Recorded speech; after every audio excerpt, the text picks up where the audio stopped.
அண்ணா time ஆயிடுச்சுண்ணா. அக்கா எங்க?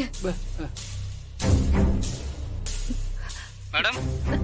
Sir என்ன சார், உங்க லாயர் இன்னும் இங்க வரல. போன் பண்ணாலும் போன் எடுக்க மாட்டேங்கிறாரு. ஜட்ஜி கேள்விக்கு மேல கேள்வி கேட்டுட்டு இருக்காரு சார். உங்களை நம்பினதுக்கு கடைசி நேரத்துல எங்களை காலை வரி விட்டுட்டீங்க. சாரி மேடம், எங்க மேல எந்த தப்பும் இல்ல. சார் வர வழியில யாரோ 4 ரவுடிங்க பிளாக் பண்ணி அவர் அடிச்சு போட்டாங்க. ஐயோ, இப்ப அவர் ஹாஸ்பிடல்ல இருக்காரு. சார் நாங்க இப்ப என்னதான் பண்றது? சாரி மேடம், தப்பா எடுத்துக்காதீங்க. ஐயோ சார்,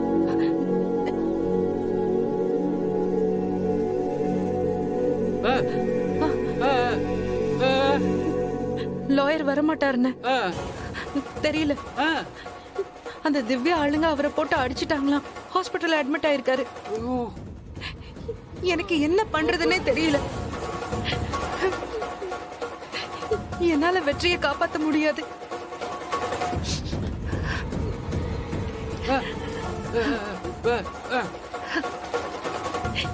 எதுக்குன்னு அதான் எல்லாம் முடிஞ்சு போச்சு. வெற்றி எனக்கு எவ்வளவு உதவி பண்ணிருக்காரு தெரியுமா? ஆனா இன்னைக்கு என்னால அவருக்கு உதவி பண்ண முடியலையே. அவரை காப்பாத்த முடியலன்னு நான் எதுக்கும் லாயக்கில்ல.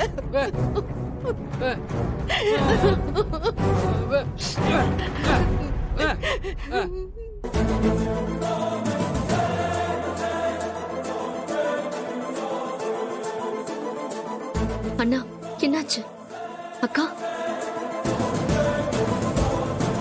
என்னாச்சுண்ணா?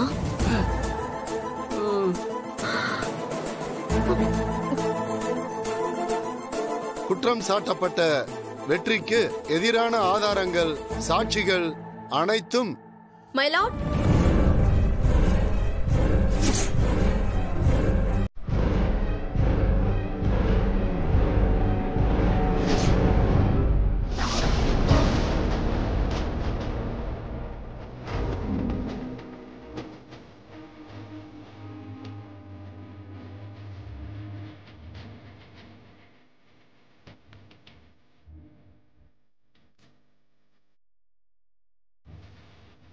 தப்பு செய்யறவங்களுக்கு கொஞ்சமாவது சட்டத்து மேல பயம் வரும்.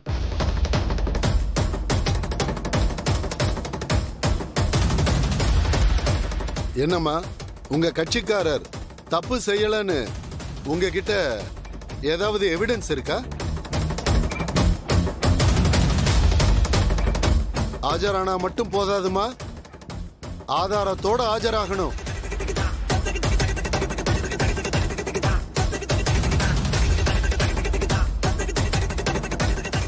இறுதி விசாரணையும் தீர்ப்பும் நாளை ஒத்திவைக்கப்படுகிறது.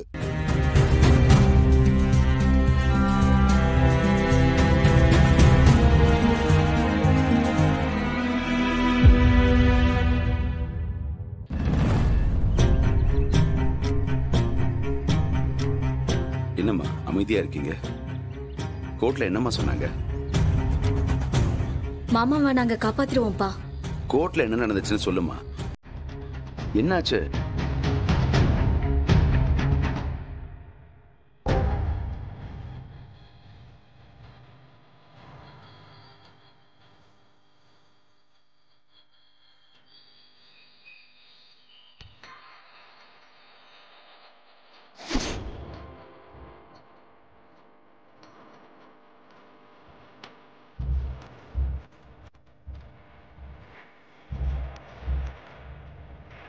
இப்போ வரைக்கும் இந்த கேஸ்ல மாமாவுக்கு எந்த சாட்சியும் இல்லப்பா. திவ்யா அனுப்பின வீடியோ மெசேஜும் டெலீட் ஆயிடுச்சு. ஆனா அவரை எப்படியும் காப்பாத்துருவோங்கிற நம்பிக்கை இருக்குப்பா. ஆனா அதுக்கான வழிதான் என்னன்னு தெரியல. இங்க பாரு, பதட்டப்படாம நிதானமா யோசிச்சாலே என்ன பண்ணணும்னு நமக்கே தெரியும். ஒருத்தரால நமக்கு ஒரு பிரச்சனை நடக்குதுன்னா அதுக்கு முன்னாடியும் பின்னாடியும் என்னென்ன சம்பவம் நடந்திருக்குன்னு கொஞ்சம் யோசிக்கணும். அதெல்லாம் சரியான முறையில விசாரிச்சாலே ஒரு நல்ல முடிவை கண்டுபிடிச்சிடலாம்.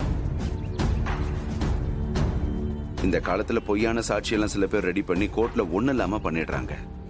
இது ஜோடிச்ச கேஸ் தானே. மாப்பிள்ளை தப்பு பண்ணிருக்க மாட்டாருன்னா நமக்கு நல்லா தெரியும். நல்லா யோசி. இங்க பாருமா, இங்க தீர்க்க முடியாத பிரச்சனைன்னு எதுவுமே இல்லை. அப்போ அவங்க வீட்டுல வேலை செய்யறவங்க எல்லாம் இந்த சம்பவத்தை நேர்ல பார்த்தேன்னு சொன்னாங்கல்ல? ஆமாப்பா. அவங்களா சொல்றதுக்கு ஒன்னும் வாய்ப்பு இல்ல. இங்க பாரு, அவங்களை தனியா கூட்டிட்டு வந்து வச்சு நல்லா விசாரிச்சு பாருமா. அங்க என்ன நடந்ததுன்னு நமக்கு எதுவும் தெரியாது, ஆனா அவங்களுக்கு தெரியும்ல.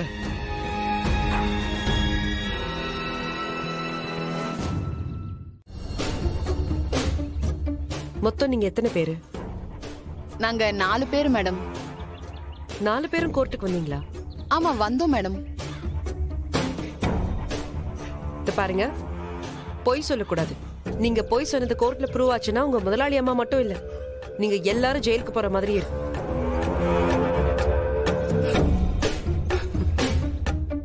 சொல்லுங்க மேடம். நாங்க 4 பேர் தான் மேடம்.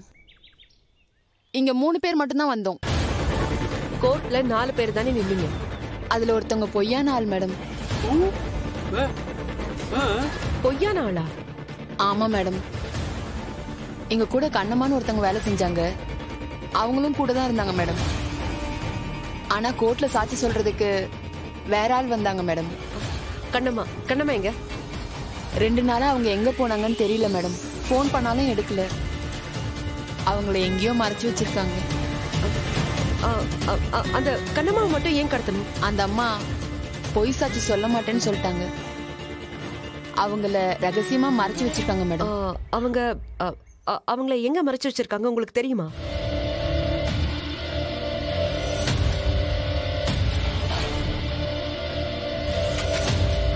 ஏன் இது முன்னாடியே சொல்லல? பயம்தான் மேடம். எங்க முதலாளி அம்மாக்கு தெரிஞ்சா என்ன செய்வாங்கன்னு தெரியாது மேடம். தயவு செஞ்சு எங்களை காட்டி கொடுத்துடாதீங்க மேடம். அண்ணா, நம்ம உடனே அந்த இடத்துக்கு போகணும்னு.